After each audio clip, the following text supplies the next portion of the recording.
തിരുവനന്തപുരം കരവാരം പഞ്ചായത്തിലെ വഞ്ചിയൂർ കട്ടപ്പറമ്പ് പാടശേഖരം വീണ്ടും തരിശായി. വർഷത്തിൽ 2 തവണ കൃഷിയിറക്കിയിരുന്ന 85 ഏക്കറോളം പാടശേഖരമാണ് പഞ്ചായത്ത് അധികൃതരുടെ അനാസ്ഥ കാരണം തരിശായി കിടക്കുന്നത്. കരവാരം ഗ്രാമപഞ്ചായത്തിലെ വഞ്ചിയൂർ കട്ടപ്പറമ്പ് പാടശേഖരം 2010 വരെ തരിശായിരുന്നു. 2010-ൽ 85 ഏക്കർ പാടശേഖരം സമഗ്ര കാർഷിക വികസനവും തരിശുരഹിത പഞ്ചായത്തും എന്ന പദ്ധതിയിലൂടെ പൂർണ്ണമായി കൃഷിയോഗ്യമാക്കി. ചിറയൻകീഴ് താലൂക്കിലെ കാർഷിക മേഖലയിൽ ശ്രദ്ധേയമായ നേട്ടമായിരുന്നു കരവാരം ഗ്രാമപഞ്ചായത്ത് കൈവരിച്ചത്.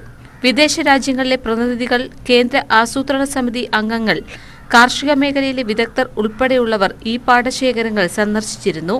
തരിശുകിടന്ന 85 ഏക്കർ പാടം കർഷകരെ ബോധവൽക്കരിച്ചും ആദ്യഘട്ടത്തിൽ സൗജന്യമായി നിലമൊരുക്കിയും വിത്തും വളവും നൽകിയുമാണ് കൃഷിയിലേക്ക് തിരിച്ചെത്തിച്ചത്.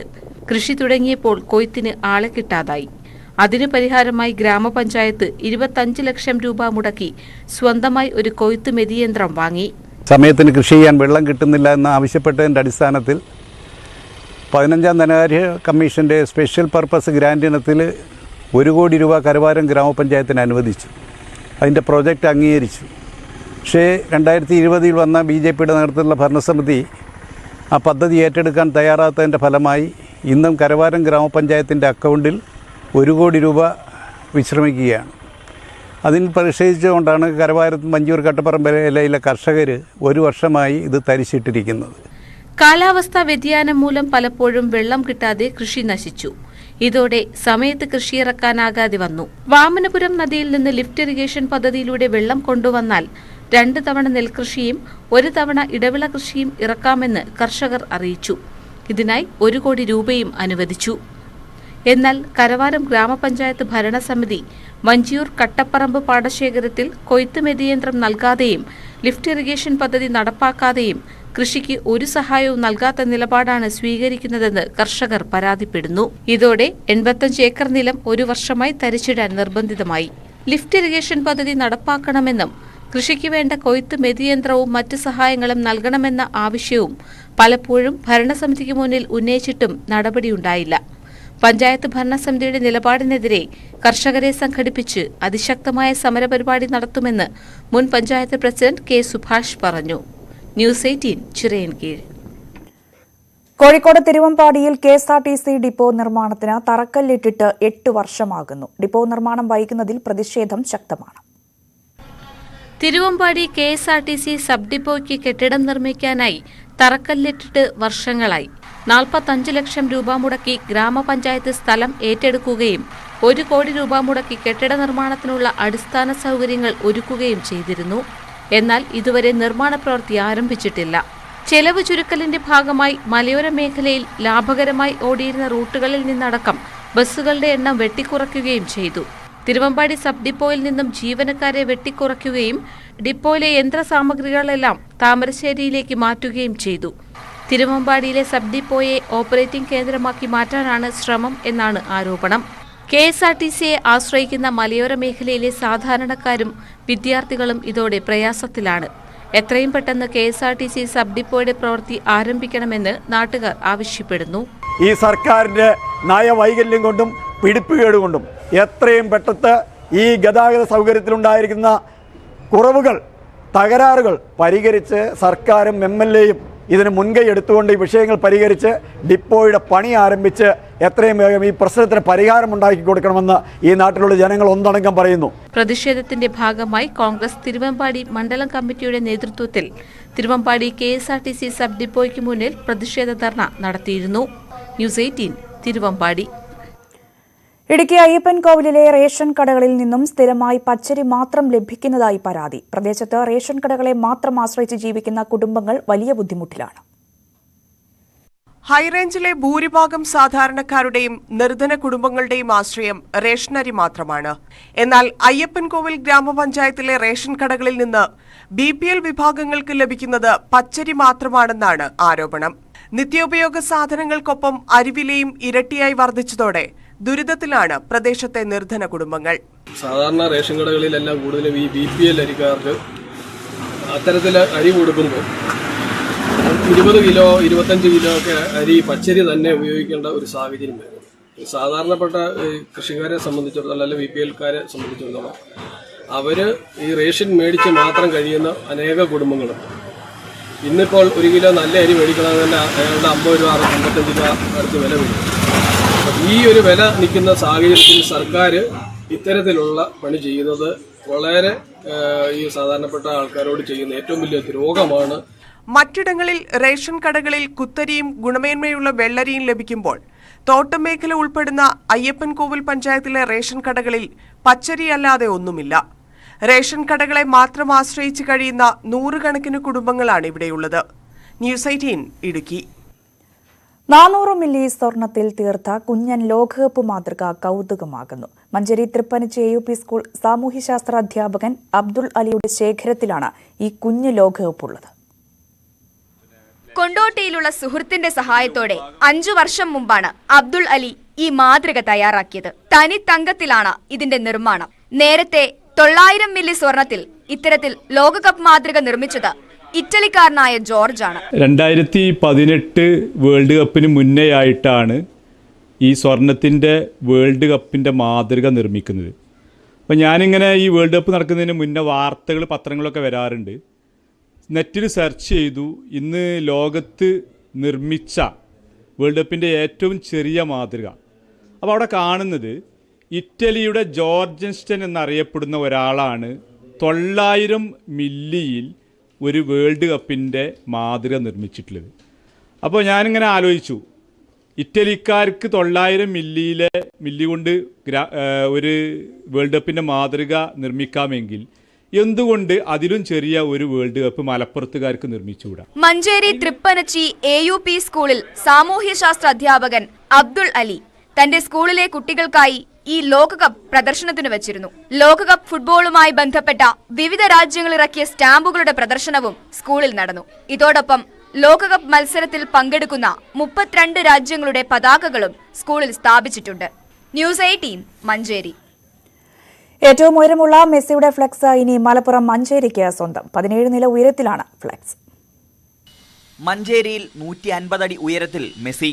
IMA കവളങ്ങാട് നിർമ്മിക്കുന്ന 23 നില കെട്ടിട സമുച്ചയത്തിലാണ് മെസ്സിയുടെ കൂറ്റൻ ഫ്ലെക്സ്. 1 ലക്ഷം രൂപ ചെലവിലാണ് സ്ഥാപിച്ചതെന്ന് IMA ഭാരവാഹികൾ പറയുന്നു. ഏകദേശം ഒരു 20-25ഓളം തൊഴിലാളികൾ ഒരു 10 മണിക്കൂറോളം ജോലി ചെയ്തിട്ടാണ് ഇത് സ്ഥാപിച്ചത്. നമുക്ക് ഏകദേശം നമ്മുടെ ഒരു 17 നില വരെ ഒരു ഉയരം ഉള്ള ഒരു ഫ്ലെക്സാണ് നമ്മൾ വെച്ചിട്ടുള്ളത്. ഏകദേശം 23 നിലയാണ് നമ്മുടെ മൊത്തം ബിൽഡിങ്ങിൻ്റെ ഹൈറ്റ് വരുന്നത്. അതിൽ തന്നെ ഏകദേശം നമുക്കൊരു 2 ലക്ഷം രൂപയോളം ഇതിനുള്ള ചെലവും വന്നിട്ടുണ്ട്. 17 നില ഉയരത്തിലാണ് ഫ്ലെക്സ്. 150 അടി ഉയരവും 40 അടി വീതിയുമുള്ള 6 ഭാഗങ്ങളാക്കിയാണ് ഫ്ലെക്സ് തയ്യാറാക്കിയിരിക്കുന്നത്. കെട്ടിടത്തിന്റെ നിർമ്മാണം നടക്കുന്നതിനാൽ ഓരോ നിലയിലെയും സ്കാഫോൾഡ് പ്രയോജനപ്പെടുത്തിയാണ് 20ഓളം തൊഴിലാളികൾ ഫ്ലെക്സ് സ്ഥാപിച്ചത്. ലോകകപ്പ് ആവേശം വാനോളം ഉയർത്തുകയാണ് സംഘാടകർ. ന്യൂസ് 18 തിരൂർ. അരിമണി തൂക്കം വരുന്ന സ്വർണത്തിൽ കുഞ്ഞു ഫുട്ബോൾ ലോകകപ്പ് ഉണ്ടാക്കി കാസർഗോഡ് സ്വദേശി വെങ്കടേഷ് ആചാര്യ. കട്ടൌട്ടുകളും കൊടിതോരണങ്ങളും വെച്ച് ആരാധകർ നാട് കീഴടക്കുമ്പോഴാണ് കരവിരുതുകൊണ്ട് വെങ്കടേഷ് വിസ്മയം തീർക്കുന്നത്.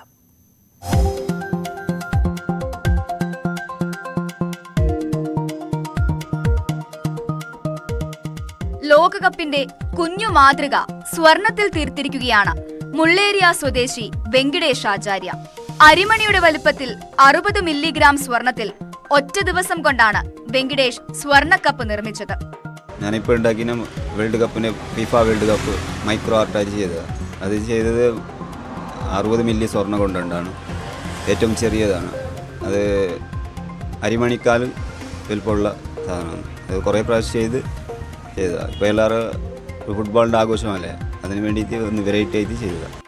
നേരത്തെയും മൈക്രോ കലാസൃഷ്ടികളിലൂടെ വെങ്കടേഷ് ശ്രദ്ധയാകർഷിച്ചിരുന്നു. ശിവരാത്രിയോടനുബന്ധിച്ച് ലെഡിൽ കടുകുമണിയേക്കാളും ചെറിയ ശിവലിംഗം ഉണ്ടാക്കിയും സ്വാതന്ത്ര്യദിനത്തോടനുബന്ധിച്ച് കുഞ്ഞു ദേശീയ പതാക തീർത്തും ഇദ്ദേഹം ശ്രദ്ധ നേടിയിരുന്നു. അരിമണിയിലും ലെഡിലും തീപ്പെട്ടിക്കമ്പിലും ശില്പങ്ങൾ ഉണ്ടാക്കിയാണ് വെങ്കടേഷ് തന്റെ പ്രതിഭ തെളിയിക്കുന്നത്. ഗിറ്റാർ, കുരിശിൽ തറച്ച യേശു, ലോകകപ്പ് എന്നിവ പെൻസിൽ മുനയിൽ തീർത്തും ക്രിസ്മസിന്റെ ഭാഗമായി തീപ്പെട്ടിക്കമ്പിന്റെ അറ്റത്ത് പുൽക്കൂടുണ്ടാക്കിയും അരിമണിയിൽ ഈദ് മുബാറക് എന്നെഴുതിയും വെങ്കടേഷ് കയ്യടി നേടിയിരുന്നു. ന്യൂസ് 18 കാസർഗോഡ്. ഖത്തറിൽ വമ്പൻ ടീമുകൾ ബൂട്ടുകെട്ടാനിരിക്കുന്നതേയുള്ളൂ. എന്നാൽ പയ്യന്നൂരിലെ മിനി ലോകകപ്പ് ടൂർണമെന്റിൽ ബ്രസീലിനെ പരാജയപ്പെടുത്തി അർജന്റീന കപ്പുയർത്തി. പയ്യന്നൂർ തായിനേരി സ്കൂളിലാണ് അത്യന്തം ആവേശം നിറഞ്ഞ കലാശ പോരാട്ടത്തിൽ അർജന്റീന വിജയകിരീടം ചൂടിയത്.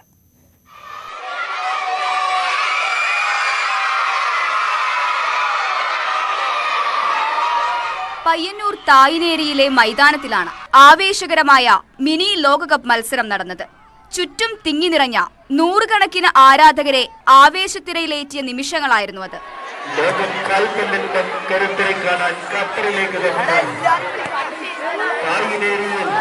ഗോളെന്നുറപ്പിച്ച നിമിഷങ്ങളെല്ലാം ആർപ്പുവിളികളും ആരവങ്ങളുമായി കാണികളുടെ പ്രോത്സാഹനം.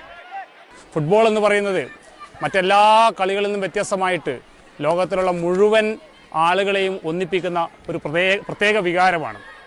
ആ വികാരത്തിൽ ഈ ഗ്രാമത്തോടൊപ്പം ഈ നാടിനോടൊപ്പം ഞങ്ങളും ഞങ്ങളുടെ കുട്ടികളും അലിഞ്ഞു ചേരുകയാണ്. ബ്രസീലും ഫ്രാൻസും അർജന്റീനയും പോർച്ചുഗലും തമ്മിലായിരുന്നു മിനി ലോകകപ്പിലെ മത്സരങ്ങൾ. ഫ്രാൻസിനെ പരാജയപ്പെടുത്തി ബ്രസീലും പോർച്ചുഗലിനെ പരാജയപ്പെടുത്തി അർജന്റീനയും സ്വപ്ന ഫൈനലിൽ കടന്നു. ഒടുവിൽ ആവേശ മലതല്ലിയ ഫൈനൽ മത്സരത്തിൽ അർജന്റീനയ്ക്ക് വിജയം.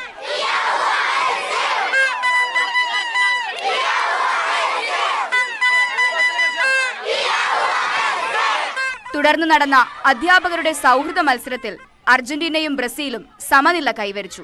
നമ്മളെ അർജന്റീനക്കെതിരെ ആര് വന്നാലും നമ്മൾ ജയിക്കും, അത് ഉറപ്പാണ്. മെസ്സി എത്ര ഗോൾ വേണമെങ്കിലും അടിക്കും, ആർക്കും മെസ്സിനെ തോപ്പിക്കാനാവില്ല.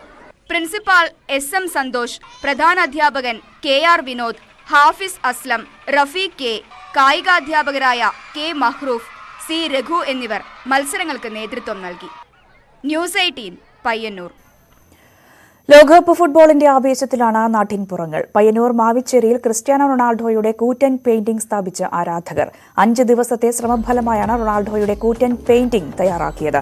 34 അടി വരുന്ന ഈ പെയിന്റിംഗ് കാണാൻ നിരവധി പേരാണ് ഇവിടെയെത്തുന്നത്.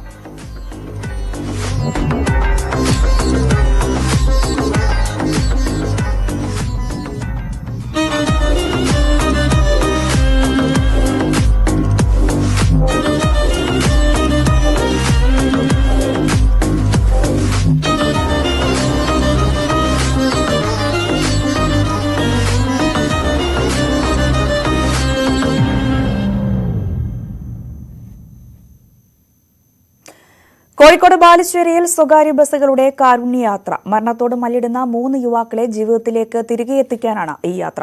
കോഴിക്കോട് ബാലുശ്ശേരി റൂട്ടിലോടുന്ന 46 ബസ്സുകളാണ് ഒരു ദിവസത്തെ വരുമാനം പൂർണ്ണമായും സംഭാവന ചെയ്യുന്നത്. ഗുരുതര രോഗങ്ങൾ ബാധിച്ച 3 യുവാക്കളുടെ ചികിത്സയ്ക്കായാണ് കോഴിക്കോട് ബസ് കോർഡിനേഷൻ കമ്മിറ്റി കാരുണ്യയാത്ര നടത്തുന്നത്. ബാലുശ്ശേരി സ്വദേശി മുഹമ്മദ് ആഷിഫ്, ചേളന്നൂർ സ്വദേശി PP ഷമീർ, ഉണ്ണിക്കുളം സ്വദേശി PK സത്യൻ എന്നിവരുടെ ചികിത്സാനിധിയിലേക്കാണ് ബസ് ഉടമകളും ജീവനക്കാരും ഒരു ദിവസത്തെ വരുമാനം സംഭാവന നൽകുന്നത്.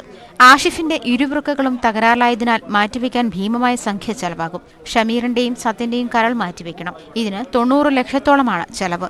പരമാവധി പണം സമാഹരിച്ച് 3 കുടുംബങ്ങളുടെയും കണ്ണീരൊപ്പാനാണ് ബസ് ഉടമകളും ജീവനക്കാരും ശ്രമിക്കുന്നത്. തൊഴിലാളികളും ഓണേഴ്സും 3 രോഗികൾക്ക് വേണ്ടിയിട്ട് ഞങ്ങൾ ചികിത്സാ സഹായ നിധിയിലേക്കുള്ള സംഭാവന ചെയ്യാണ്. ഇവർ ലിവർ പേഷ്യൻ്റ്, കിഡ്നി പേഷ്യൻ്റ്, അങ്ങനെ 3 രോഗികളാണ്. ഇവർക്ക് 1 കോടി റുപ്യൻ്റെ അടുത്ത് വേണ്ടി വരും ചികിത്സാ സഹായം. അതിനുവേണ്ടി ഞങ്ങൾ തൊഴിലാളികളുടെ വേതനവും ബസ്സിൻ്റെ കംപ്ലീറ്റ് പൈസയും എല്ലാം രൂപീകരിച്ചുകൊണ്ട് ഒരു ജീവൻ രക്ഷിക്കാൻ വേണ്ടിയിട്ടുള്ള പോരാട്ടത്തിൽ ഞങ്ങളും കൂടി സഹകരിച്ചും കൊണ്ട് നടത്തുന്ന പിരിവ് സംഭാവനയാണിത്. 15 ലക്ഷത്തോളം രൂപ കാരുണ്യയാത്രയിലൂടെ സമാഹരിക്കാനാകുമെന്നാണ് ഇവരുടെ പ്രതീക്ഷ. യാത്രക്കാർ ടിക്കറ്റ് ചാർജിനൊപ്പം സംഭാവനയും നൽകിയാണ് കാരുണ്യയാത്രയുടെ ഭാഗമാകുന്നത്. ബസ് ജീവനക്കാർക്കൊപ്പം സന്നദ്ധ പ്രവർത്തകരും രംഗത്തുണ്ട്. ജീവനക്കാർക്കുള്ള ഭക്ഷണം അറപ്പീടിക വി ഹെൽപ്പ് ചാരിറ്റബിൾ സൊസൈറ്റിയാണ് സംഭാവന ചെയ്യുന്നത്. നന്മണ്ട ജോയിന്റ് RTO രാജേഷാണ് ബസ്സുകളുടെ ഫ്ളാഗ് ഓഫ് നിർവഹിച്ചത്. Balussery SI Rafeeq, coordination chairman TV Babu, TK Shameer തുടങ്ങിയവരും ചടങ്ങിൽ പങ്കെടുത്തു. ന്യൂസ് 18 ബാലുശ്ശേരി. കേരള കോൺഗ്രസ് ജോസഫ് വിഭാഗം ഇടുക്കി നിയോജക മണ്ഡലം പ്രവർത്തക സമ്മേളനം ചെറുതോണിയിൽ നടന്നു.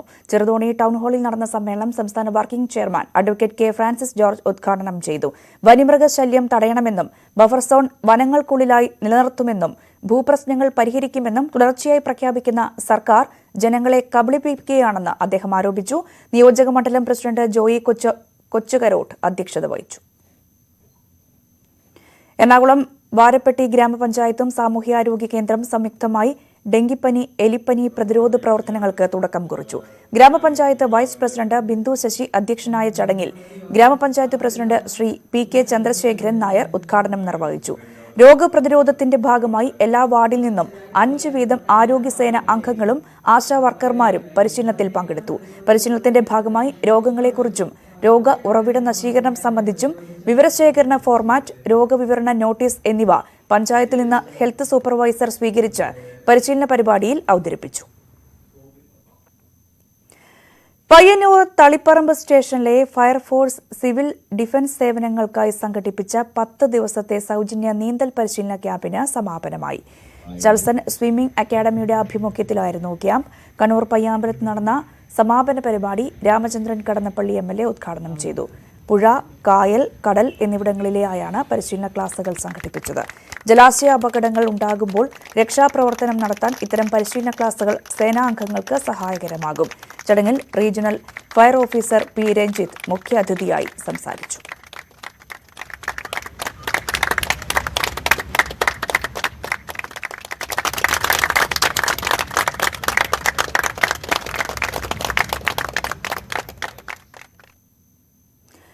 വയനാട് കാരാപ്പുഴ മത്സ്യവിത്തുൽപാദന കേന്ദ്രത്തിലെ താൽക്കാലിക നിയമനത്തിൽ ക്രമക്കേടെന്ന് പരാതി. കാരാപ്പുഴ പട്ടികജാതി പട്ടികവർഗ റിസർവോയർ ഫിഷറീസ് സഹകരണ സംഘം അംഗങ്ങളാണ് പരാതി നൽകിയത്. അമ്പ്രവൽ ഗ്രാമപഞ്ചായത്ത് പരിധിയിലെ കാരാപ്പുഴ ഹാച്ചറിയിലേക്കുള്ള താൽക്കാലിക നിയമനത്തെക്കുറിച്ചാണ് പരാതി. നോട്ടിഫിക്കേഷനിലെ മുൻഗണനാ യോഗ്യതകൾ പോലും അട്ടിമറിച്ച പൊതുവിഭാഗത്തിൽപ്പെട്ട 2 പേർക്ക് ജോലി നൽകിയെന്നാണ് ആരോപണം. ജില്ലയിൽ കാരാപ്പുഴ, ബാണാസുര ഡാമുകളിലായാണ് റിസർവെയർ ഫിഷറീസ് പട്ടികജാതി പട്ടികവർഗ സഹകരണ സംഘത്തിന്റെ നേതൃത്വത്തിൽ മത്സ്യകൃഷി നടക്കുന്നത്. ജലകൃഷി, കേജ് ഫാമിംഗ് ചെയ്തിട്ട് 2 വർഷത്തെ പ്രവൃത്തി പരിചയവും എക്സ്പീരിയൻസും നമുക്കുണ്ട്. അപ്പോൾ ആ എക്സ്പീരിയൻസ് സർട്ടിഫിക്കറ്റ് അടക്കം നമ്മൾ സബ്മിറ്റ് ചെയ്തിട്ടും നമ്മളെ പൂർണ്ണമായിട്ട് ഒഴിവാക്കിക്കൊണ്ടാണ് വൈത്തിരി പഞ്ചായത്തിൽ നിന്ന് 2 പേരെ ഇതിലേക്ക് കാരാപ്പുഴ ഹാർച്ചറിയിലേക്ക് നിയമിച്ചത്. അത് ശരിക്കും നിയമവിരുദ്ധമാണ്. റിസർവേറുകളിലെ കേജ് മത്സ്യകൃഷിയിലൂടെ ഗോത്രവിഭാഗങ്ങളുടെ സാമ്പത്തിക സുസ്ഥിരതയാണ് ലക്ഷ്യം വച്ചിരുന്നത്. മാനദണ്ഡങ്ങൾ അട്ടിമറിച്ച് അർഹരെ അധികൃതർ തഴയുന്നു എന്നാണ് ആക്ഷേപം. ഫിഷറീസ് വകുപ്പിൽ താൽക്കാലിക ജോലിക്ക് അപേക്ഷിച്ച യുവതിയോട് മോശമായി സംസാരിച്ച ജില്ലയിലെ ഫിഷറീസ് ഓഫീസറെ അടുത്തിടെ സർവീസിൽ നിന്ന് സസ്പെൻഡ് ചെയ്തിരുന്നു. Ratheesh Vasudevan, news 18, Wayanad. Medical college ഹോസ്റ്റലുകളിലെ സമയക്രമത്തിലെ ആൺ-പെൺ വിവേചനം അവസാനിപ്പിക്കണമെന്നാവശ്യപ്പെട്ട നിയമപോരാട്ടം തുടരുമെന്ന വിദ്യാർത്ഥിനികൾ. പെൺകുട്ടികൾ രാത്രി 9:30 മുമ്പ് ഹോസ്റ്റലിൽ കയറണമെന്ന നിബന്ധന ഒഴിവാക്കണമെന്നാണ് ആവശ്യം. കോഴിക്കോട് മെഡിക്കൽ കോളേജ് വിദ്യാർത്ഥിനികൾ ഹൈക്കോടതിയിൽ ഹർജി നൽകി. രാത്രി 9:30 വരെയാണ് മെഡിക്കൽ കോളേജ് വനിതാ ഹോസ്റ്റലുകളിൽ പ്രവേശിക്കാനുള്ള സമയം. ആൺകുട്ടികളുടെ ഹോസ്റ്റലുകളിൽ ഇത്തരം നിബന്ധനകളില്ല. സമയക്രമത്തിലെ ആൺ-പെൺ വിവേചനത്തിനെതിരെ കോഴിക്കോട് മെഡിക്കൽ കോളേജിലെ വിദ്യാർത്ഥികൾ സമരം നടത്തിയെങ്കിലും ഫലമുണ്ടായില്ല. തുടർന്നാണ് ഹൈക്കോടതിയെ സമീപിച്ചത്. ഇപ്പോൾ നമ്മൾ കേസ് ഹൈക്കോടതിയിൽ കൊടുത്തിട്ടുണ്ട്. ഇപ്പോൾ ഇന്നലെ നമ്മൾ കേസ് ഫയൽ ചെയ്തു. അഡ്വക്കേറ്റ് ഹരീഷ് വാസുദേവൻ സാർ വഴിയാണ് നമ്മൾ കേസ് കൊടുത്തിട്ടുള്ളത്. നമ്മൾ കൊടുത്തിരിക്കുന്ന ജനറലൈസ്ഡ് ആയിട്ട് ഈ ഒരു നിയമം ഇല്ലാണ്ടാക്കാനും കൂടുതൽ സ്ട്രെസ് ചെയ്തിട്ട് കേരളത്തിലെ എല്ലാ മെഡിക്കൽ കോളേജുകളും ആ രീതിയിലാണ് നമ്മൾ കൊടുത്തിട്ടുള്ളത്. വിദ്യാർത്ഥിനികളുടെ നിലപാടിനെ PTA കമ്മിറ്റിയും തള്ളിപ്പറഞ്ഞിരുന്നു. കോഴിക്കോട്ടെത്തിയ ശശി തരൂരിനെ സന്ദർശിച്ച് വിഷയം ശ്രദ്ധയിൽപ്പെടുത്തിയതായി വിദ്യാർത്ഥികൾ പറഞ്ഞു. ന്യൂസ് 18, കോഴിക്കോട്.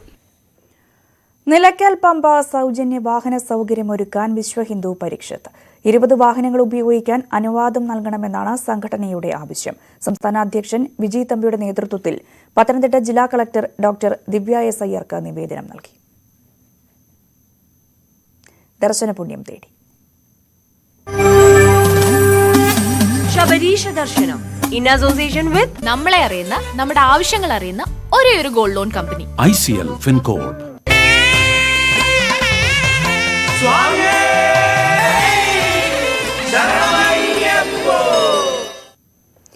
ശബരിമലയിൽ തീർത്ഥാടകരിൽ നിന്നും കൊള്ളവില ഈടാക്കുന്ന കടകളിൽ പരിശോധന. നിയമലംഘനം കണ്ടെത്തിയ 3 കടകളിൽ പിഴ ഈടാക്കി. 10-ലധികം കടകൾക്ക് ഡ്യൂട്ടി മജിസ്ട്രേറ്റ് താക്കീതും നൽകി.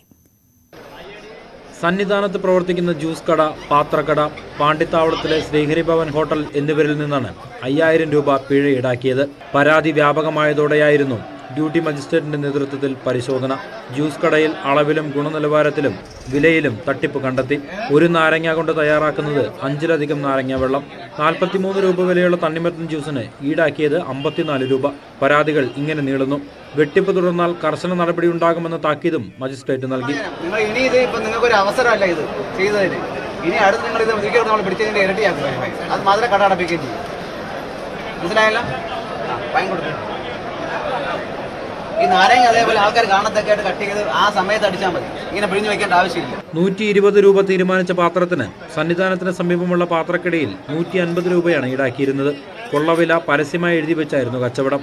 ഭക്ഷണ സാധനങ്ങൾക്ക് അമിത വില ഈടാക്കിയതിനാണ് പാണ്ടിത്താവളത്തിലെ ഹോട്ടലിന് പിഴയിട്ടത്. ഇനിയുള്ള ദിവസങ്ങളിലും എല്ലാ കടകളിലും പരിശോധന നടത്തുമെന്നും ഭക്തജനങ്ങൾക്ക് നല്ല രീതിയിൽ നല്ല ഭക്ഷണം മിതമായ വിലയിൽ നൽകുന്നതിനുള്ള എല്ലാ നടപടികളും സ്വീകരിക്കുമെന്നും ഉറപ്പ് നൽകുന്നു. പല കടകളിലും അങ്ങനെ ഒരു റൗണ്ട് ചെയ്തൊരു ഫിയറാണ് വെച്ചിരുന്നത്.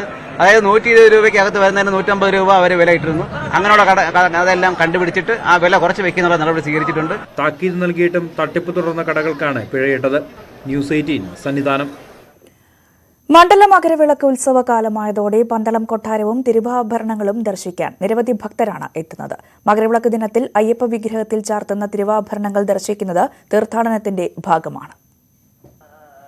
ശബരിമല ക്ഷേത്രത്തിന്റെ മൂലസ്ഥാനമായ പന്തളം വലിയ കോയിക്കൽ ക്ഷേത്രവും പന്തളം കൊട്ടാരത്തിൽ സൂക്ഷിച്ചിട്ടുള്ള തിരുവാഭരണങ്ങളും ദർശിക്കാൻ ഇതര സംസ്ഥാന തീർത്ഥാടകരടക്കം നിരവധി പേരാണ് ഓരോ ദിവസവും എത്തുന്നത്. കനത്ത സുരക്ഷയിലാണ് പന്തളം കൊട്ടാരത്തിൽ തിരുവാഭരണങ്ങൾ ദർശനത്തിന് ഒരുക്കിയത്. ഭഗവാന്റെ ആഭരണങ്ങളും അതുപോലെ ശബരിമലയിൽ മാളികപ്പുറത്ത് മണിമണ്ഡപത്തിൽ നിന്ന് ഭഗവാന്റെ എഴുന്നള്ളത്തിനുള്ള ആ ചമയങ്ങളെല്ലാം പ്രത്യേകം ഭക്തജനങ്ങൾക്ക് ദർശനത്തിനായിട്ട് സൗകര്യപ്രദമായിട്ട് വെച്ചിട്ടുണ്ട്. മകരവിളക്ക് ദിനത്തിൽ അയ്യപ്പ വിഗ്രഹത്തിൽ ചാർത്തുന്ന തിരുമുഖം, തങ്കച്ചുരുക, പൂർണ്ണ പുഷ്കല രൂപങ്ങൾ, പ്രഭാമണ്ഡലം, നവരത്നമാല എന്നീ ആഭരണങ്ങളാണ് ദർശനത്തിനായി ഒരുക്കിയത്. പന്തളം കൊട്ടാരത്തിന്റെയും ദേവസ്വം ബോർഡിന്റെയും നേതൃത്വത്തിൽ തീർത്ഥാടകർക്ക് വേണ്ട അടിസ്ഥാന സൗകര്യങ്ങളെല്ലാം തയ്യാറാക്കിയിട്ടുണ്ട്. ന്യൂസ് 18 പത്തനംതിട്ട. നാട്ടുവർത്തമാനം പൂർണ്ണമാവുകയാണ്. നമസ്കാരം.